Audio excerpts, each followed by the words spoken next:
My name is Beth Montesinos, and I am currently studying in the third cohort of the National and Foreign Language Pedagogy Master's degree. I feel lucky to be part of this program because not many universities provide such a diverse and complete subjects, specifically focused on learning and improving teaching styles, like English language teaching methods. With this subject, I have learned a better scope of a method that I have been applying during the pandemic, which is the case of the flipped classroom. This flipped classroom makes education student-centered, which means the student is the main protagonist of this education process. First, the teacher is the one who provides the content and materials through a virtual platform where the student has the task of reading and studying this content before the class starts. Then the student and the teacher meet, and they solve doubts and develop the topics through diverse activities. And finally, the teacher sends an assignment after class to reinforce what has been studied. What I personally love about this methodology is that you can use a variety of digital resources to make your class funnier and dynamic. Besides, students get familiar with these tools really quickly and they improve their participation in class. As an English teacher, I believe it's mandatory to keep updating our view on pedagogy and adapt the best teaching style to our students' needs. Choosing this master's degree program was one of the best decisions I've made so far, and I know I will become a better teacher for my students.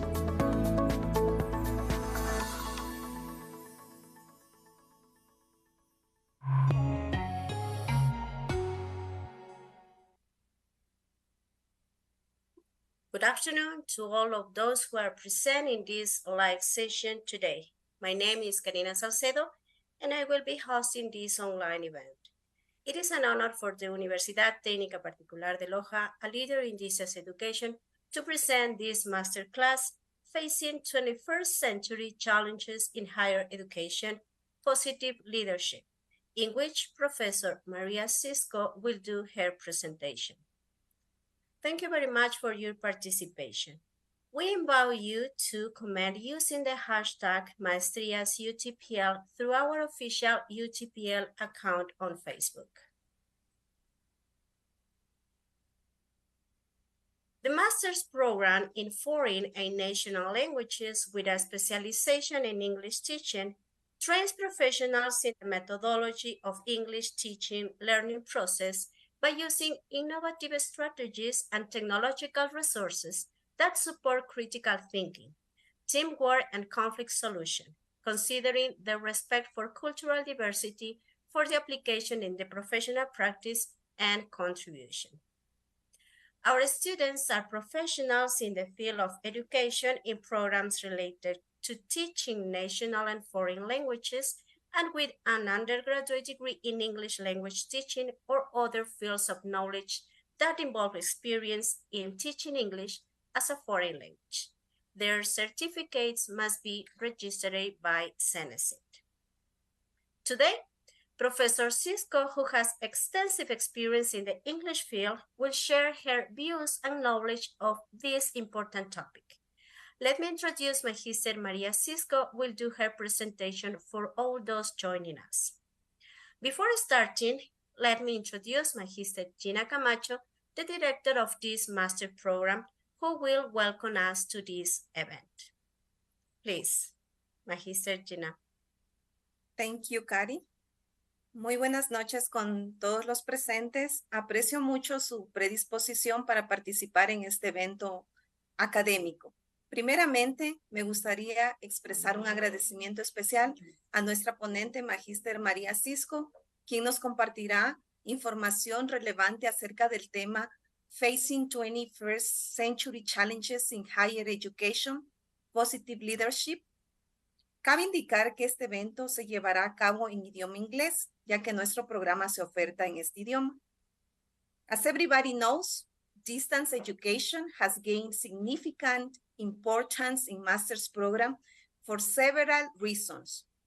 While traditional classroom-based learning remains valuable, distance education offers unique benefits that cater to a diverse range of learners and their circumstances because it responds to various needs of students such as flexible schedules, geographical distances, personalized education, access to the right to education, among others, and it is also compatible with another important trend in higher education, which is lifelong learning. The world in which we currently live requires a master's degree. It is necessary to reinvent ourselves and value virtual learning environments. Every time we procrastinate tasks, we are using other activities as a refuge not to face a responsibility, an action, or a decision that we must take. In this context, the key is the organization of our time to fulfill all the activities we have planned. Our program perfectly meets your needs. Do not let this opportunity to slip through your fingers. Make the right decision and obtain your master's degree in 10 subjects during a year. Let us remember that the barriers to achieve our dreams are in our mind. It is us who limit ourselves and stop our progress. I invite you to make from this situation an opportunity to transcend those limits, empower yourself, and decide to study at a distance.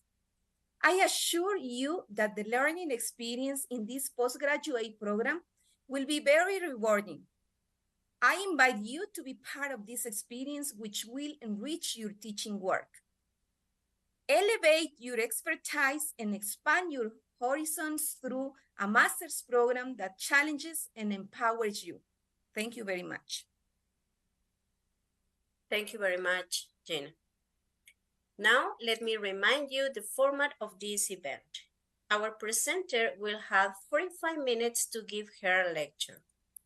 If the audience has any questions, you can type your questions in the comment section on the Facebook live streaming. Our presenter will answer them all of them at the end of the masterclass. So we invite you to actively participate in this session. Now, without further ado, we are presenting Magister Maria Cisco, Bachelor of Philology, Spanish Language, Literature, and Translation, Master of Arts in Language and Literature and Translation from Kiev, Taras Shevchenko National University. She is studying for a PhD in linguistics at Kiev, Taras Shevchenko National University. From 2014 to 2018, she worked in various Ukrainian and Ecuadorian language academies and centers teaching English and Spanish as foreign languages. From 2018 until today, she has worked as the coordinator of the language department of Universidad Internacional del Ecuador in the Loja campus, and since this year, she has also been the coordinator of the language department of Universidad Internacional del Ecuador in the Guayaquil campus. So welcome, Magister Maria. You can start with your lecture. Thank you so much. Good evening, everybody. It's such a pleasure for me to be here with you and to spend this hour talking about something that is part of my life. It's more than job. It's more than just occupation, you know. It's something that I really am passionate about. And I'd like to start with start sharing my presentation with you. Please, could you confirm if you can see it? Yes, we can see it. Okay, excellent. So as it was previously announced, the topic of our today conversation, I'd like to say it's a conversation because I'm really passionate to hear from you as well, is facing 21st century challenges in higher education. And we're going to talk specifically about positive leadership. On the next slide, you can see the agenda of our today's meeting. So first of all, we're going to talk about what is positive leadership. Then we're going to define its characteristics, benefits for higher education, and finally, how we can use positive leadership in higher education. As you know, teaching has changed in recent years, especially with the come of all new technologies, with the come of artificial intelligence, right? The existence of various translating tools, the lack of concentration of our students, it all makes teaching process a little bit different than it was, let's say, 20 years ago. And we as future or educators of higher education institutions, we're going to meet with these challenges, to face these challenges, right? So what can we do to make teaching and learning experience of learning foreign languages, what can we do to make it really pleasant and efficient? I can't give you the ultimate answer, I can't give you the unique solution, but I can give you a hint. We can use positive leadership to face these challenges and to improve students' engagement. So, positive leadership, what is it? Before giving the answer from academic articles, from papers, I'd like to ask you to answer this question. From your experience, maybe you are already teaching at secondary schools, right? At primary schools. So I'd like to ask you, do you know what is positive leadership? What words do you associate with this phenomenon, positive leadership? Please, I'd like you to join the Mentimeter page, this address. I can copy it to your chat, or you just can put menti.com in your browser.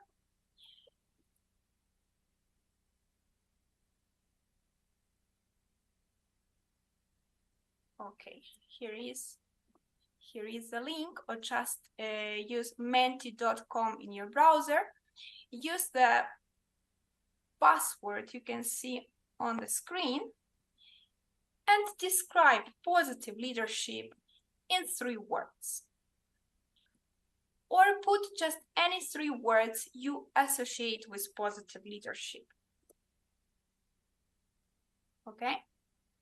I'm going to give you a few seconds in order to answer this question, and then I'm going to share with you the results.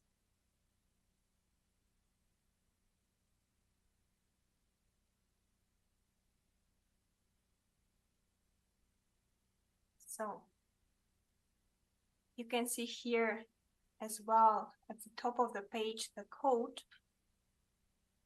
Okay?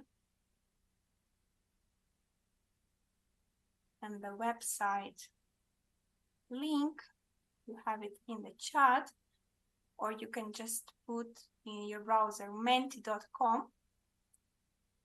Use 3 words to describe positive leadership. We are really eager to know your answers. Okay, so we already can see first results.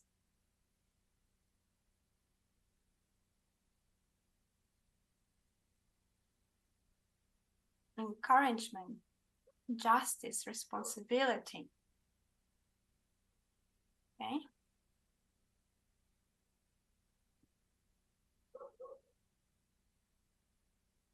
Again, responsibility, great.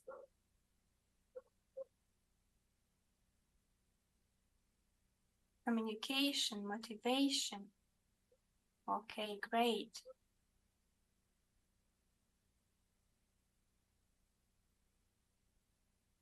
So far, encouragement is the word that was mostly used, yeah? The bigger is the word, it means more users used it to describe positive leadership. Okay, just a few more seconds, everybody.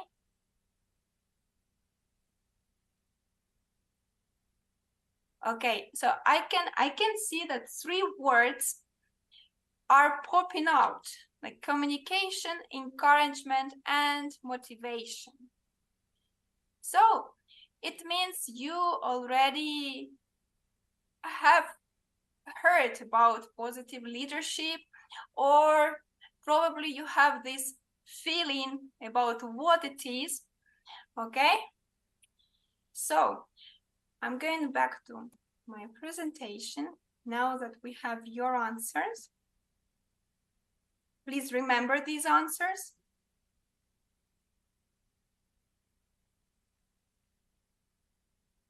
According to Professor Kim Cameron and his book, Positive Leadership, Strategies for Extraordinary Performance, positive leadership is based on positive ethical values, assuming that people will do amazing things if we intentionally bring the best out of them.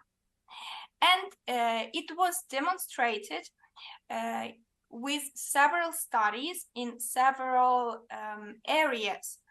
It was first applied in business and finances, then it was applied in medicine. Yeah, in those cases, the organizations were accepting these positive leadership values, and after some time, in some cases after 2 years or 3 years, the general results were evaluated. So it was shown that positive leadership actually improves 1.5 times the general benefit from certain business or from certain activity. Positive leadership aims to lead in ways that bring up the capabilities of each person in the context of culture of respect, transparency, and support. Yeah, so after positive leadership showed such great results in different areas, scientists and specialists of teaching area decided to try it out when teaching different subjects, not only languages, right? And in secondary education, there are already several papers that you can look for, several papers that show that really positive education, positive leadership improves the results, the outcomes. In higher education, unfortunately, we just have started applying this positive leadership approach. So there is a university in Mexico that uses positive leadership really actively. Some universities in Spain started using it from 4 years ago. And also here in Ecuador, we start getting to know what it is and how we can use it in our classrooms. According to Dr. Cameron, there are 4 areas in which we should improve or where we can apply positive leadership. So we need to concentrate on cultivation of positive climate, positive relationships, positive communication, and finally, positive meaning. what are the benefits of using positive leadership in our classrooms, in education?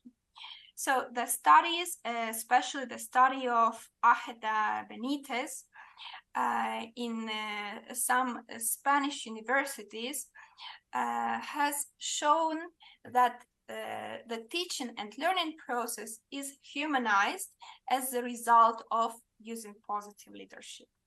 Students and faculty engagement increases. There is better communication between staff and students. Student satisfaction grow.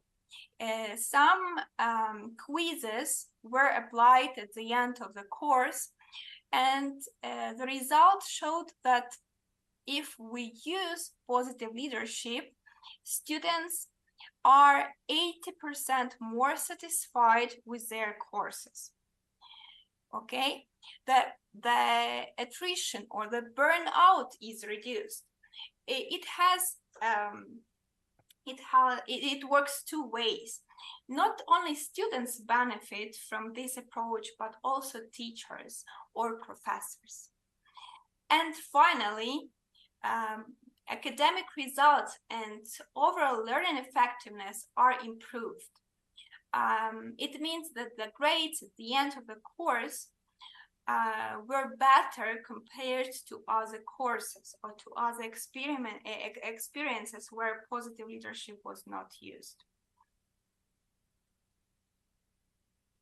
Okay, so how can we then use positive leadership in higher education, and how can we use it in our classrooms, as in this case, probably some of you who are planned for master program, future professors in higher education institution in Ecuador and all around the world. First of all, let's talk about increasing the positive meaning. You remember, we talked about 4 sections that Professor Cameron suggested, right? 4 areas. So first of them is positive meaning.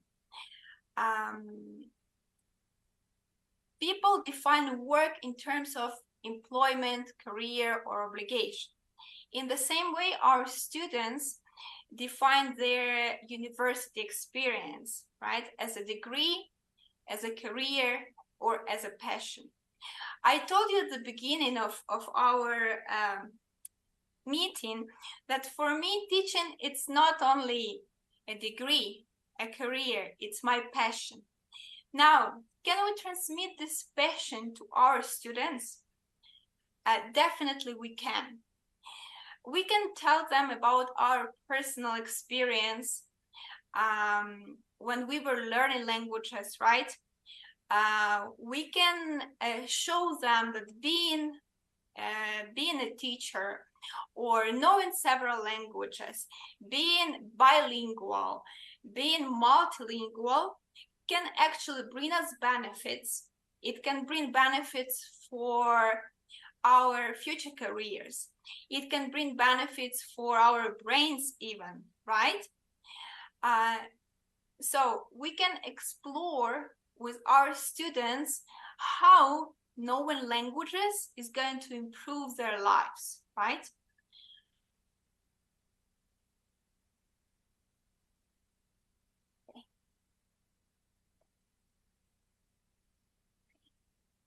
How can we improve climate, or how can we make positive the climate in our classroom?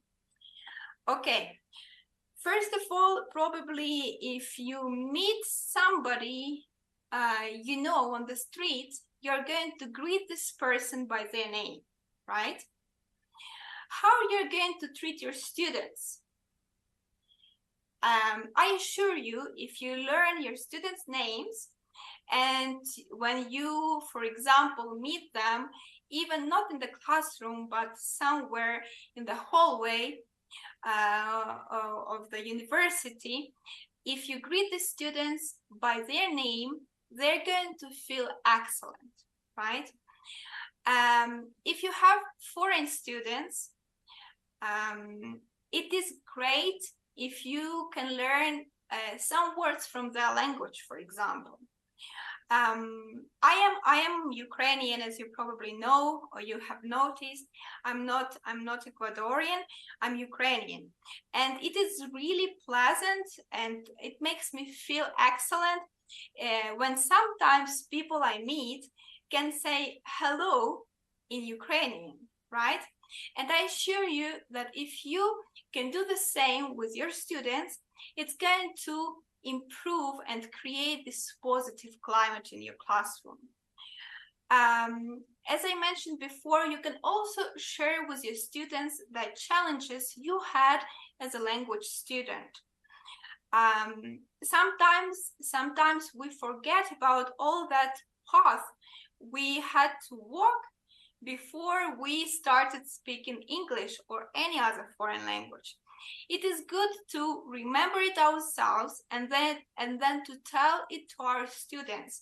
So our students will see that although the path is a little bit long sometimes, it can be challenging, the result is going to be excellent. Okay.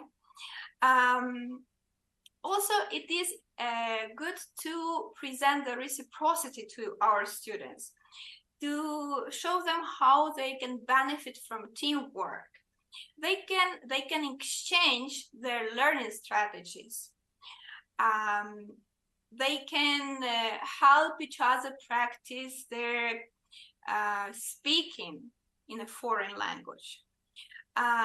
They can work together on projects that everybody can benefit. And there are several options. But when we have this collaborative group, the climate automatically is positive in our classroom. Okay, the next area, the next feature is increasing positive communication. So we should replace negative and critical language with positive and assertive language in our classes. Here I put for you the feedback 5-1. What does it mean? It means that for each negative comment or negative feedback you need to give to your student, because you know sometimes we have to. So you should give first 5 positive feedbacks.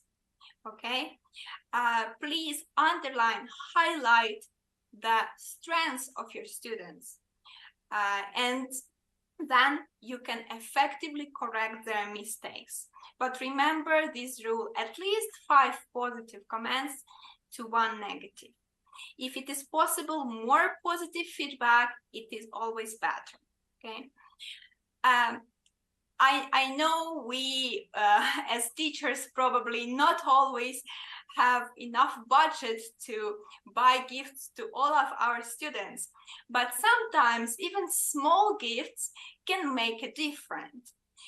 Even a pen or a pencil or a card, yeah, with some positive wishes or recommendations for our students, or even a message, an email can make a difference, can change the attitude of our students. Okay, it is great at the end of the class, for example, or at the end of the course as well, to ask our students what was the best part, what they have learned, what was great about this class, this particular class, or this particular course. When giving positive feedback to the teachers, students start feeling also positive about the class, about the teacher, and in general about the language learning process.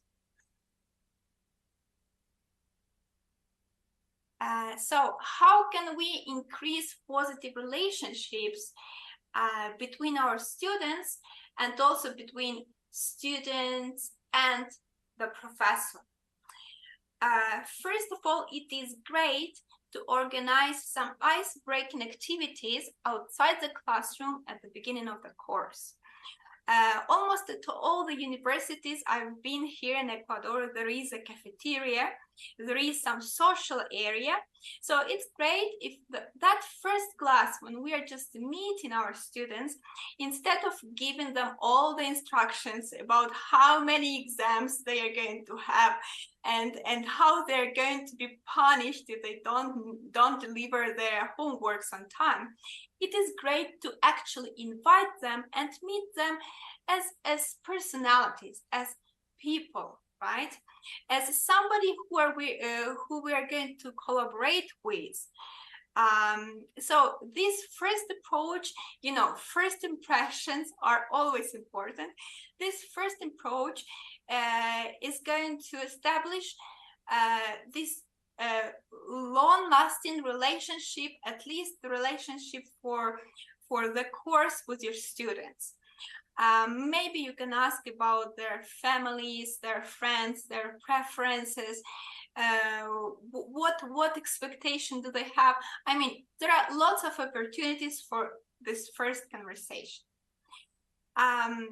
We also can encourage all kinds of group work.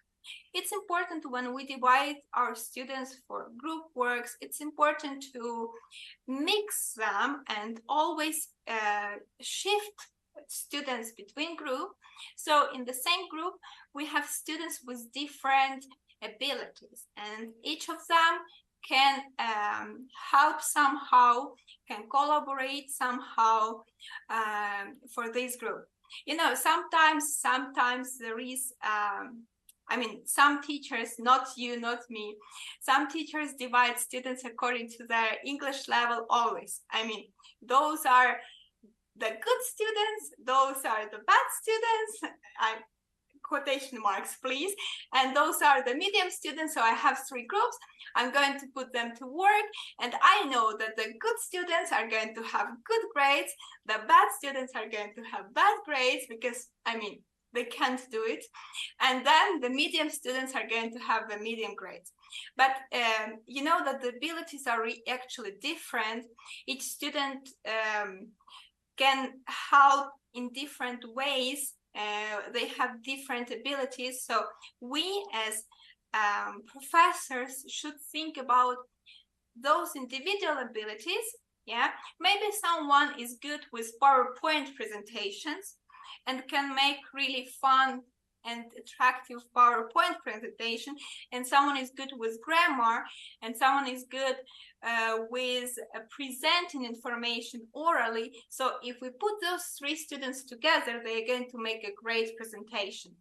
Okay, and this rotation, if we rotate students in our group constantly, it improves the relationships between them, because they get to know each other, they get to know the strengths of each other, right? And they help each other. Okay, let's move on. So as you have seen, we can apply positive leadership on different levels of the teaching process. The first step, as you probably already know, is the curriculum design. So on this stage, it is important. We haven't met our students yet, right? We are just planning. So it is essential to establish clear learning objectives and outcomes. What do we expect from our students, and what is our final goal at the end of the course? Okay, then we should put our subject in the context of the whole program. Yeah, as future teachers, you probably are going to work at universities where you're going to teach English to linguists, yeah, or you're probably going to work at university or college where your students are going to study any different major, let's say architecture or business or international relationships, whatever, right? And it is a different context. So always try to put your subject in context of the whole program your students are doing. Transparent evaluation criteria. How can we achieve that? Rubrics is one of the answers, but you also need to be clear with yourself and with your students how you're going to evaluate their achievements. Those can be exams with multiple choice questions. Those can be assignments, group assignments, individual assignments with rubrics, but always make clear to your students how you're going to evaluate their work.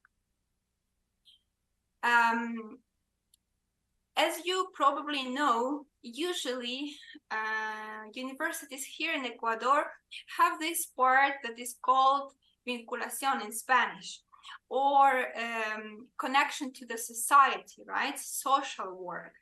So it is easier for students to have this meaningful learning process when they are placed at the very beginning, the learning stage, they are placed in the social context, right?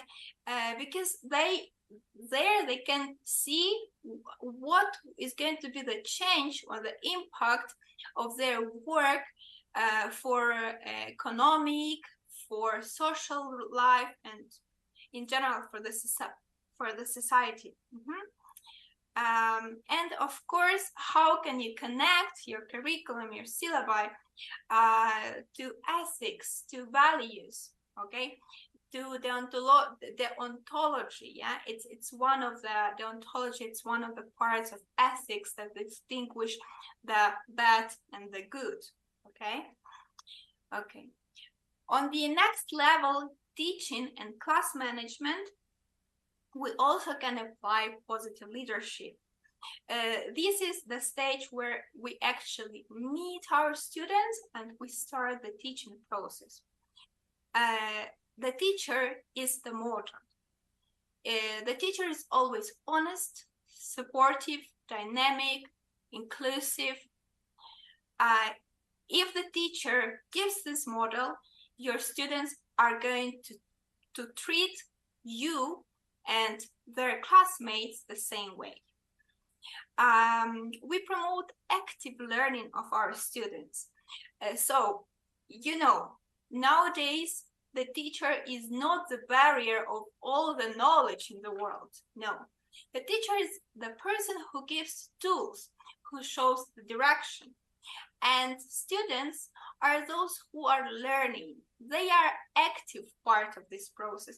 They are not just sitting there absorbing all the knowledge you're giving them in the class, face-to-face class or virtual class. No, it's no more like that. So we're teaching students not the language itself. We're teaching students how to learn the language, right? So as we mentioned before, we also enhance positive human interactions in different ways, as group works, for example. Inquiry and debate is always welcome. Students can interact between them and between themselves, or they can interact with their teacher. Okay. And personalized attention to students is really important. That's when we talked about what are the strengths of my students individually. Do I know their names? If I teach online class and then the next day I meet them in the hallway, am I going to remember their names? I know it's an extra effort for us as educators, but that extra effort is going to make students engage into language learning. And finally, on the communication and feedback stage, sorry, it's not final, it's the third stage. We have one more assessment stage.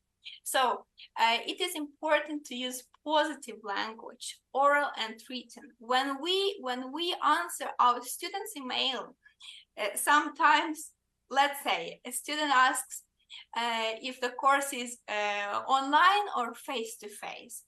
And there are some people who just answer with one word, online. I mean, yes, the student receives the answer, but it feels dry. It doesn't feel human. It is probably nice to greet our students even in the email. Hello, or dear student, thank you for contacting me. Our course is going to be, and you provide any information that was asked, right?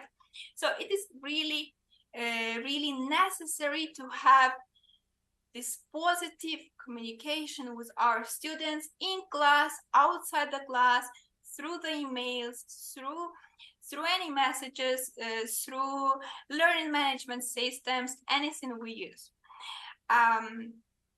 Teacher-student and student-student interactions should be motivated and also monitored. We as future educators, or you as future educators are going to be in charge of your group of students. And as you treat your students, you should control or oversee how they treat each other, right? Always focus on strengths of your students.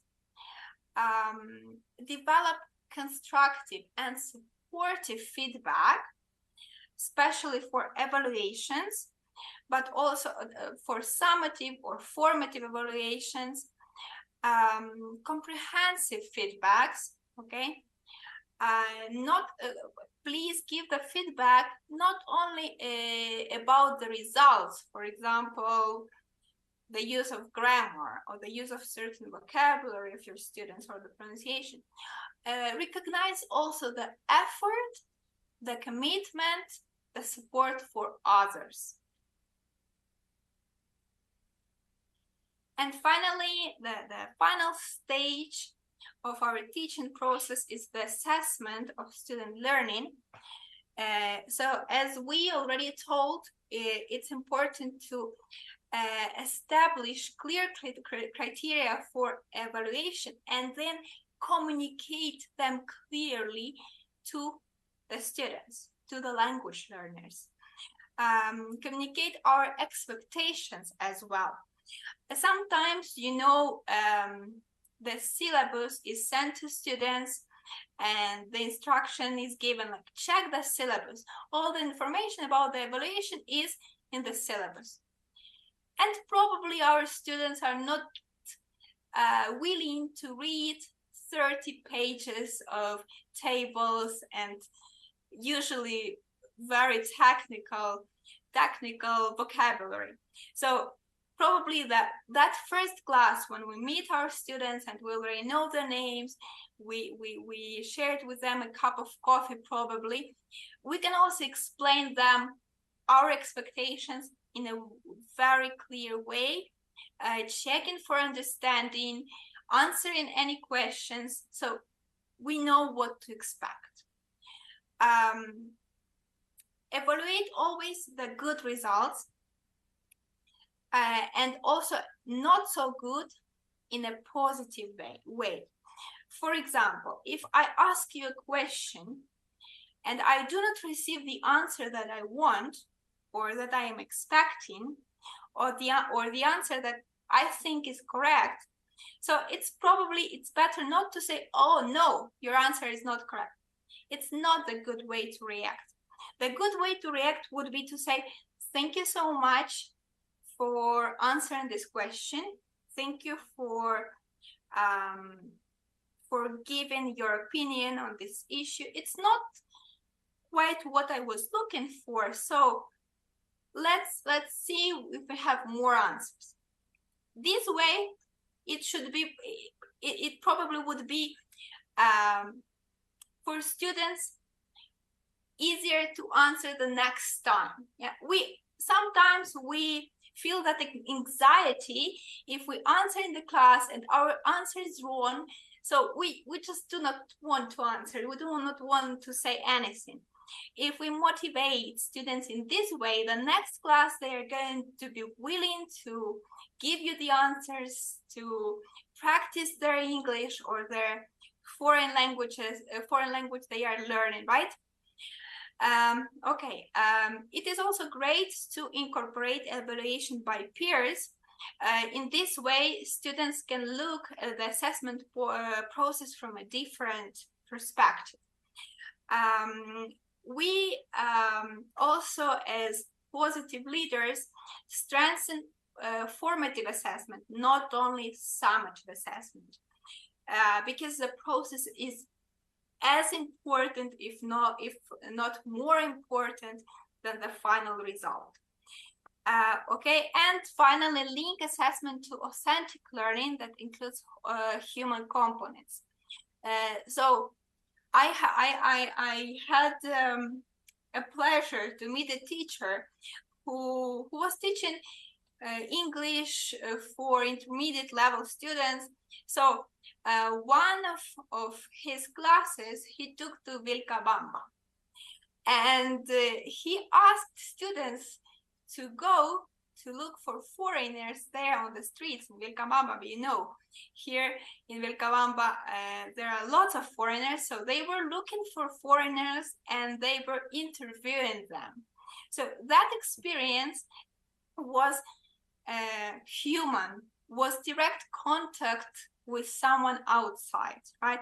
There are lots of options. I am just giving you some examples, some ideas. So I think I'm going to stop at this point. I could talk for hours about positive leadership and how we can apply it in our classrooms, but I'd like to listen from you as well. As it was mentioned at the beginning, you're welcome to ask your questions in the chat, and I'll be happy to answer any questions. If you don't have any questions, I'd like to ask you to write in the chat what you have learned today, or what have you taken from this meeting. Imagine that you have a backpack and you can take something from this meeting and put it in your backpack. So what would you put in your backpack? I'd be really happy to read your answers in the questions and answers chat. Thank you very much, Magister Cisco. Again, we would like to thank Professor Cisco for sharing their experiences and knowledge in this masterclass, Facing 21st Century Challenges in Higher Education, Positive Leadership. Those who are watching the live streaming have some questions that we would like to share. But remember that your postgraduate programs and communication team will be willing to answer any question regarding administrative aspects of the master's program. Magister Cisco, the first question is, in what ways can fostering a culture of positive leadership within higher education institutions empower teachers to collaboratively navigate and overcome the multifaceted challenges presented by globalization, technological advancements, and socioeconomical shifts in the 21st century? Okay, thank you. Really long question, but okay. Yeah. So as I can understand how positive leadership can benefit teachers, what it brings us, right? So as we said, teacher is not anymore a book that just gives their students all the answers to all the questions and that's it. Teacher is somebody who shows the way.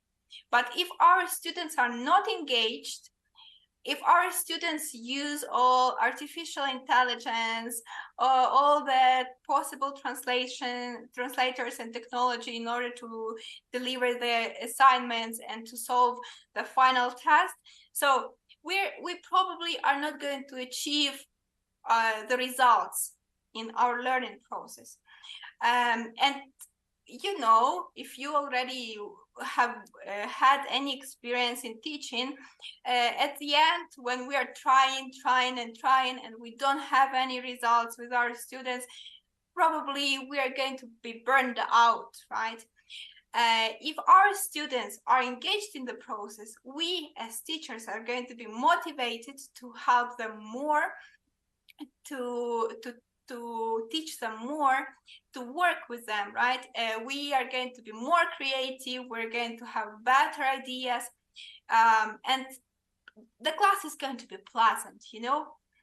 You're going to enjoy your classes. Instead of seeing all the, if you teach online, I currently teach online. So instead of seeing the cameras turned off and the microphones muted for the whole class, you're going to see a class full of students with their cameras on, with their microphones, willing to participate, to comment. Yeah, if you make a joke, you're going to see them laugh. If you ask a question, they are going to answer a question. So it's going to benefit your well-being as a teacher, okay? Okay, thank you. Another question. What are some of the common problems that positive leadership could prevent? Okay. There are several problems that positive leadership could solve, and I'm sure some of us are using some of the aspects of positive leaderships even without understanding it or without structuring it as positive leadership first. So, for example, misunderstandings, yeah, between teachers and students, misunderstandings between students, negative attitude towards certain teachers. If you work at certain institution for long time, for enough time, for some time, yeah, you know, in the hallways, students always are talking. This teacher is bad teacher. No, if you can avoid her or avoid him, oh, this teacher is great. So it's going to avoid that problem of dividing also teachers as good or bad. Because if we have this positive attitude towards our students, I mean, there is not going to be any need to classify certain teachers as bad and to have that negative attitude even before meeting the teachers, right? Students are going to be more open. Again, there are several things we have already named. Positive leadership has shown, according to some studies in higher education, several studies in secondary education, to be an excellent tool for the environment we are living in now. Thank you. Another question. How important is it to foster positive leadership, not only at the school, but also in your workplace? What could you suggest to do it? As you remember, we started our presentation with talking about the study of Kim Cameron and his book. And it started not, positive leadership started not from education. It started from different areas like finances, business, medicine. It started from workplace. So definitely it has positive impact on working environment. Yeah. If we apply this positive leadership and we teach our students how to use it, definitely they are going to benefit from it in their working life. It doesn't matter in which area they're going to work. Are they going to be teachers, or are they going to be businessmen? Are they going to be engineers? It doesn't matter. It's going to benefit them. Okay. And the last question, is there any research about positive leadership in higher education in Ecuador, maybe that you know, and what are the results? I haven't seen any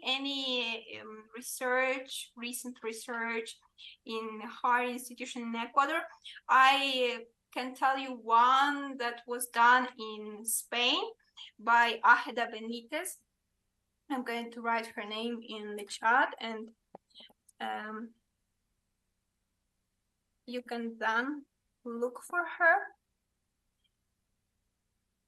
She is a professor of one of the Spanish universities, and she's really focused on positive leadership and student engagement. So if you are, it is the closest thing to, let's see, Spanish-speaking world, right? Spanish-speaking environment. Unfortunately, in Ecuador, I haven't heard of any investigations. Maybe I'm wrong. I don't know everything. If you know something, you're welcome to comment about it. But at least you can look for her, Águeda Benítez. Okay, thank you very much for your responses and views on this interesting topic. Before concluding this session, I would like to ask Magister Cisco to say some final words. Go ahead, please. So I'd like to thank you all. I'd like to thank you, UTPL, and especially Gina Camacho, the director of master program. It is an honor for me to be able to share with you, to talk about such a unique and important academic topic on this evening. And I hope we can continue with these short, brief sessions, but effective sessions in the future. Thank you. Thank you again, Magister Cisco. Finally, we invite Magister Gina Camacho, the director of this master program, to conclude this master class. Okay, first of all, thanks a lot, Maria and Cari, for your participation in this master's class. Thanks, Maria, for sharing, for having shared this relevant topic with all of us. And thanks to all of you who have participated in this important event. Remember that you can postulate through our webpage, www.utpl.edu.ec/maestrías/inglés. You can postulate until September 15. Thank you very much for your participation. The UTPL expresses its gratitude for your participation and emphasizes its commitment to inclusive, innovative, and quality education. Thank you very much. Good night. Estudia en la universidad con 24 años de experiencia impartiendo estudios de maestría, posicionada en el top 10 de las universidades con mayor producción científica del país, según el estudio World University Rankings. La UTPL garantiza la calidad académica de sus programas de maestría y especialización por su innovador modelo educativo. La UTPL cuenta con un amplio campus universitario, laboratorios y herramientas tecnológicas de vanguardia para que pongas en práctica tus conocimientos e intercambies ideas de forma interactiva con tus docentes y compañeros de estudio. Potenciamos tu aprendizaje con más de 60.000 libros físicos y 137.000 digitales en nuestra biblioteca Benjamín Carrión. Más de 26.000 graduados de nuestras diferentes maestrías certifican la calidad educativa de nuestros programas de cuarto nivel. Proyecta hoy tu futuro profesional hacia otro nivel. Elige uno de nuestros programas de maestría, porque el conocimiento transforma el mundo. Postulaciones abiertas. utpl.edu.es/maestrías.